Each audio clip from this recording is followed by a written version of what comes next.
Hey everyone, Matt McGee here, your Colorado real estate agent. Thanks for stopping by the channel. Today I wanted to talk a little bit about an interview that I had with a good friend, Dan Cimino of Fidelity National Title. With all the questions that I'm often asked regarding title, I thought it would be good to put some of that to rest and kind of explain what title is, what commitment is, title insurance policy, etc. So pretty comprehensive discussion condensed into about 20-25 minutes. So hopefully you find it helpful. If you do, please like, subscribe, hit the notification button for future videos, and comment below if you have any questions or concerns. As always, you know where to find me if you have any questions regarding real estate or you would like to join our team with the constant value that we're looking to provide to elevate agents' lives to the next level. Thanks a lot, and I hope you enjoy. Hey everybody, thanks for jumping on. I wanted to take an opportunity to introduce Dan Cimino from Fidelity National Title. With kind of the way of the world these days, I often get asked questions on title, both from a buyer's seller's perspective as well as agents on our team. So thought it would be best to bring Dan on and hit the topic on title. So thanks for coming on, Dan. Yeah, thanks for having me. I appreciate that very much. Yeah. So Dan, if it's all right with you, maybe just give us a little brief background on yourself, and we can kind of jump into some of the questions that I often get asked. Yeah, yep, real quick, back in '93, I joined a lender, so I started doing origination of loans in '93. 2002 is when I jumped into title, and I've been in title ever since. So Nice. it's been a good journey for sure. Good Yeah. deal. So I guess we'll kind of start first and foremost with, high level, what is title? Yeah, and that's a great question because a lot of people wonder that, right? Let me start where, title insurance, unlike property and casualty insures the future, right? Title insurance insures the past. So if anything comes up once you purchase the property, you go to buy or sell it or refi, something comes up. If you do have owner's title policy, then that covers that past liens or claims. It is a one-time premium. It's not like your property and casualty to where you have an annual premium. So it is just a one-time premium. One thing I do want to mention is, we hear a lot about this title lock, companies that report any suspicious recordings onto your title. I'm not gonna say don't do that, but I don't know if it really would be worth the money because what title insurance does is fraudulent liens like that are trying to be placed on your property is insured by your title insurance. So I just wanted to throw that out there too. Sure. Yeah. Um, from the perspective of the real estate agent, on our contracts, we've got off record and on record. What from your perspective is the difference in those two items? Yeah. So, obviously on record is anything that is recorded, right?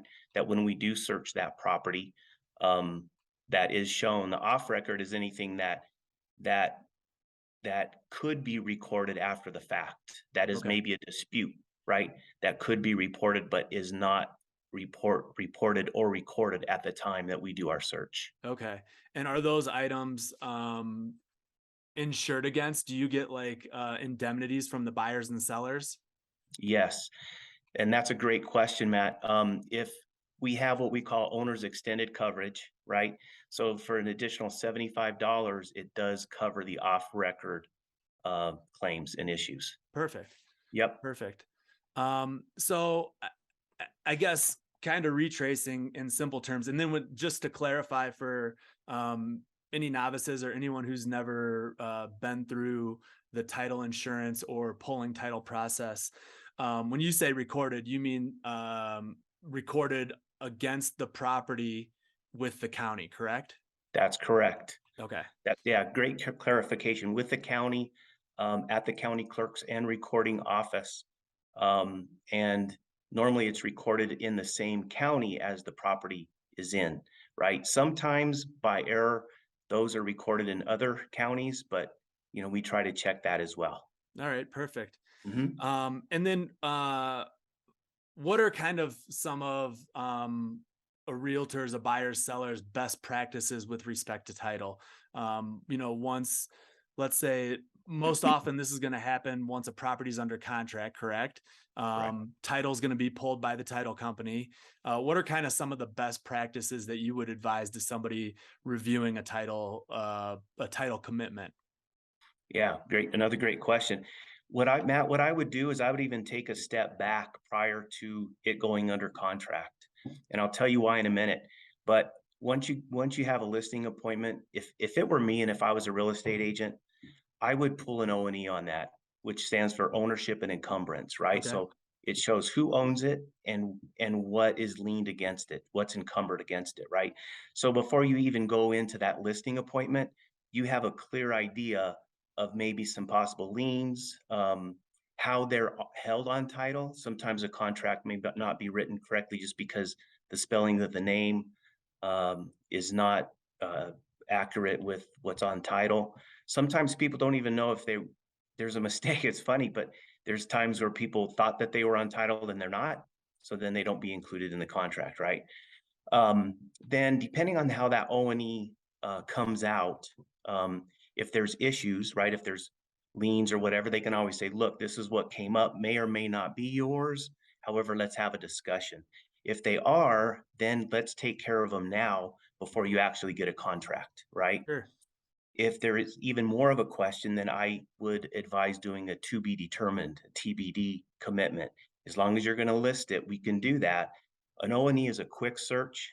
A TBD is really an examined search, okay, just like if we had a contract. But what you don't have is the buyer's agent, the lender, right? But everything else is in there. sure. And then with that, if there's issues, then with the to be determined, then we can tackle those and take care of them prior to getting the contract and the commitment going out. Then we're ahead of the game. Sure. So, from an agent's perspective, the O&E really allows you to be proactive with respect to anything that may come up after you're already under contract. Also, could give you an opportunity to um, discuss any potential liens, give you an opportunity to discuss with the seller, what's going to happen from the perspective of clearing up these liens, even if it's just as simple as the mortgage, and then your equity portion thereafter from your listing price. So yeah, I think that's super beneficial. What Correct. is from an O&E perspective, is there a cost involved? Yes, there's a $5 charge. Oh yeah, Yeah, nothing. we didn't have to charge for them years ago, but then Division of Insurance, the regulations, CFPB basically said if we provide something of value, we have to charge. Sure. So we all pretty much, and everything is filed, right? Filed rate. So we all Yep. pretty much said, okay, if we do, then it's going to be minimal, Yeah, right? yeah, yeah. So it's just $5. I Yeah. think that's great. And I've done it in the past. I would say I don't do it all the time because sometimes these things happen pretty quickly. How long Hmm. would it take for or if an O&E is ordered, how long what's the turnaround time on those typically? Yeah, they're pretty quick. If you order like first thing in the morning, you'll get them with before like 12 o'clock. You'll get Oh, them in yeah. a couple of hours easy. So there's really no reason not to do these for your clients. Exactly. Yeah, The only time if it's like towards the end of the day, 5:36, sure. then it'll probably be the next morning. Yeah, yeah, Yep. totally understandable. I Yep. mean, I think even a one day turnaround for things in real estate these days is pretty impressive. So Right. I think from a value perspective, taking that to your clients or your customers just to know and have an initial discussion is huge. Absolutely. If you do an O&E, does it help with respect to preparing a title commitment just because you already know it's in the pipeline and you know that, assuming that this thing is going to be listed and go under contract, you've already kind of got that in the works and you've seen it once. Does that make a difference? On a O&E, it does not, Okay. because that's two separate.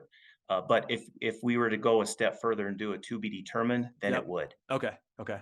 Then Good the to know. file would be open. Yep. Perfect. Absolutely. Um, Another thing about best practices, the more information that we have up front once we get the contract, buyer's agent info, lender info, transaction coordinator, anybody that needs to be copied or involved in the commitment or any delivery up front is a huge help, and it just really helps the process move quickly. Sure. Kind of puts you in touch with everybody and helps from a communication perspective and just allows Correct. workflow to go better. Yep, I get it. Exactly. Yep. And then once the commitment's out, let's sit down and chat about the requirements, right? If hopefully we've gone through, if there was issues O&E TBD, we've taken care of that. But if there is, then we can always discuss, you know, um, what the requirements are, what liens need to be paid off. If there's uh, things that may come up that what wasn't on an O&E, maybe even on a to be determined could be if there's an ILC required or statement of authority, if there's LLCs or trusts, Yep. the communication with that is very important. Yep. Um, and then the other part of that would be, knowing, the buyers and sellers agent, knowing if we have out-of-state buyers or sellers, that's always good to know. Then we could prepare a mail out. We can prepare it days ahead, so then we do meet closing deadline or closing time. Yep. If there's a divorce or bankruptcy or anything else that we need to know. I just wanted to throw those few little things in there. Yeah, no, perfect. I think that's Yeah. great information, and often that gets overlooked, and it's a question that may not be addressed up front sometimes. And yeah, I'm with you. I think communication up front always leads to a smoother transaction because you hate to be kind of blindsided with some of these things Right. where it can adjust your timelines, right? Yep. Yeah, so I'm with you. That and a few things that you mentioned kind of lead me into the next section when you're talking about uh some of these conditions, etc. Can you maybe take a second and just like briefly, we don't need to get into the nitty gritty and the details, but maybe just briefly discuss how a title commitment's organized? Absolutely. Yep. So the first thing that you'll see is your transmittal page, which shows who is all contacted in the commitment once it's released. Then you'll see a Schedule A, and that's your proposed owners insured, right? Who's going to be insured, then the loan policy amount and who's going to be insured. It shows the premium amounts listed, itemized, and then it also shows the legal description, which is very important because I might add, we as title companies do not insure the address, we insure the legal description. Yep. So we need to make sure that that legal description is correct. So having several eyes on that is very, very important. Perfect. And that's Yeah, probably one of the benefits of the O&E, right? Because you get it up front and you can ensure that as you're getting your listing prepared, right. your legal description is matching, right? Correct. Yeah. Absolutely. Yep, that's very important. And then you'll see a Schedule B1, B Part 1, which is requirements. It's what is required prior to closing and funding or at closing and funding, right? Um, like payoffs, mortgage loans, judgments, mechanics liens, tax liens, all those have to be paid off prior to closing and funding on that property. So that's pretty simple. There may be other requirements. Judgments are actually a name, not it doesn't attach to the property. It's actually to the name of the person. Okay. But there's always that risk of that coming back around and somebody attaching that to the property that the buyer just bought. So we just want to make sure that all of that is done, cleared, and paid off. Sure. Okay. Um, then the next Schedule B2 is exceptions. Those are the exceptions are what we will not or will not insure. And I always like to put it as we will insure everything except, Yep. right? And then there's a list of the exceptions. You're talking, mineral rights, water rights, easements, HOA covenants, conditions, right of ways, that kind of thing. Okay. Um, the buyer's agent really is the one that should be paying closer attention to the exceptions, um, the requirements, the require. Did I say exceptions? Yeah. Anyway, Yep. so You said yeah, exceptions. okay, thank you. And then, obviously the requirements, but on the buyer's agent is really, if I was a buyer's agent, I'd be paying very close attention to the exceptions. And there may be some exceptions that were dated way back that come up. If it's a commitment that we send out, call me, we'll double check. Sometimes we put exceptions on there that don't necessarily need to stay on there. So give me a call. I'll get a hold of my title department, and we'll run it back and forth, and they may or may not drop it off the commitment. So there's always a good conversation to have about those. And Perfect. sometimes they're hard to understand. You click on the link and it's like, man, I'm not an attorney. You know what I'm Yeah, saying? yeah, And I've I been didn't do there. that. I've been Yeah. there Heck with yeah. HOA docs and easements and everything else, and it can lead you down a rabbit hole for sure, but I think they're important to look at. And the thing that I would say is, for buyers, sellers, and agents, and title for that matter, we're not attorneys. Mm-mm. Um, to the extent everything, let's say, Dan, we have a discussion about it and it's just like a little bit questionable. I would Right. say like check with an attorney, like Abs- it's for a relatively minimal cost to ensure that you know what you're getting with respect to property and title, insured and not insured. It can be a good double check, right? And a relatively minimal investment to ensure that you're getting what you think you're getting. that's a great point, Matt, because we do not, we can only say so much, but then there's a point is we're not practicing attorneys, right? Yeah, yeah. So we got to stay out of that liability or risk. Yep. Yep. So yeah, I certainly get it and I understand, and it's also like, a little bit of a CYA from my perspective. I never want to lead my client down a path where if I don't know, I'm speculating. So I have read lots and lots of title policies and commitments over the course of my career. Sure. But that being said, it's nice to, sometimes have that expert opinion and one degree of separation with my clients, and also just helps them feel better. You know what I mean? Absolutely. I Yep. don't think it's always necessary, but if you have some funky things on title, it can certainly be worth it. Absolutely. Um, as I mentioned this, I just thought of this, and we didn't talk about this, Dan, but like, can you just maybe briefly describe the difference between a title commitment and a title policy? Yeah, great. Another great question. So, a title commitment is a commitment to issue a policy, right? It's almost like a lender approval or pre-approval letter. Yeah. It's like it's like we haven't approved the loan, but we're prepared to approve it as long as you meet these conditions, right? Yep. So the commitment is really closely thought of in my mind as that. It's like, look, here's the commitment. Here are the requirements, exceptions. We're committed to issue the policy as long as everything is met. Yep. And then the policy comes 30 to 45 days later as an insurance policy, as a deck page, just like you have home and auto, then you have your policy in front of you. So the commitment is just a commitment to issue policy. And then once the policy is issued, that's actually showing your coverage. Yep. Perfect. So from a buyer's and seller's perspective, the buyer gets the commitment as the transaction closes, it moves forward, and then the day of closing, they pay their commitment fee, right? Their title Mhm. policy fee, Right. and then it moves to an actual policy, correct? That's correct. Yep. Well said. Perfect. Yep. Um, I guess you've kind of hit home with respect to most of the questions I have. One last thing is, uh, for agents specifically, or buyers and sellers, or an investor, that may want to reach out to you, what are some additional resources that a title company, will often provide outside of maybe an O&E?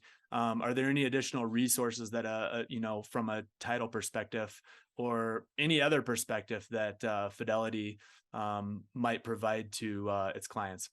Yeah, absolutely. Um, all good questions, Matt, for sure. um, yeah, absolutely. I mean, we have so many different resources here at Fidelity. I even, it's funny. I joke to some people because I say, look, think of me as a resource, right? We may not be doing any business right now. You have your loyalties to other title companies, but think of me as a resource. When you can't find something, reach out. We have so many things. A lot of times I don't even know that we have it until I research it, right? Sure. Because Fidelity Title is such a big title insuring company. It's like the largest insurer in the United States and worldwide. So, and we can even go out to other states. Okay. We can't, I can't personally close the transaction. We'd refer it to like the closest office, right? Yep. Um, but we also have other tools like net sheet calculators, right? That I can register agents for that can help them do a net sheet calculation at any time of the day or the weekend. We have a program called Value Check. That's really where you order your O&Es. I'm always saying if you don't, I work how my clients like to work. If they say sign me up, I'll order them myself, or sign me up and would you order them for me? Absolutely, right? Okay. There's also comps in there and home price index, which means what was the house sold for back 3 or 4 years ago? What's the value in today, right? We have education classes. We have access to farming. When I think about farming, I always want to throw out analytics, right? Predictive analytics. Yep. And these are things that I love to sit down with agents on a one-to-one basis and go, okay, here's a few things that we have. And man, I don't even go there. It's like, okay, what do you need? Right? How can Sure. I help you? What do you need? And then Sure. I start pulling all my resources and then we start talking about those Yeah. more of in focus, right? Yeah, I love that. It turns into a bit more of a partnership than a a customer relationship. Right. Exactly. Yep. Part of the team, right? Cool. I always joke, part of the team, but not the payroll. Yeah, um, exactly. Best of yeah. both worlds. Right. And as far as buyers and sellers, not necessarily agents, kind of the same thing. If your client has a question about title, or maybe maybe they're catching wind of a claim that might hit their property. Maybe they're going to sell their house, and all of a sudden the neighbor's going, "Well, that fence is really encroaching in my property," and and they start talking that. Call me, right? Yeah. And I'll walk them through that. Um, Absolutely. Sometimes people lose a copy of their policy, right? Um, be more than happy to help them retrieve another copy or emailed copy or whatever. Um, Perfect. yeah. So however I can help, I'm here. Cool, man. Well, hey, I Yeah. really appreciate your time. I think that's all I have. Is there anything else that you want to add? I think this is a really good crash course in title. I think it's going to be valuable for agents, buyers, and sellers alike. Hmm. So I'm excited to kind of get this out there and put it out in the world, and Yeah. hopefully it'll help us both out. Absolutely. I like it. Yeah. I really nothing else other to add. But if there's any questions, give me a call. Yep. My phone number is 303-909 8848. So give me a call at any Perfect. time. Happy to answer anybody's questions. Cool, man. Sounds good. Hey, I really All right, appreciate your time and look you forward to doing bet. some business with you. I look forward to it as well. Thanks, All right. Matt. Thanks, All Dan. right, you Bye. bet.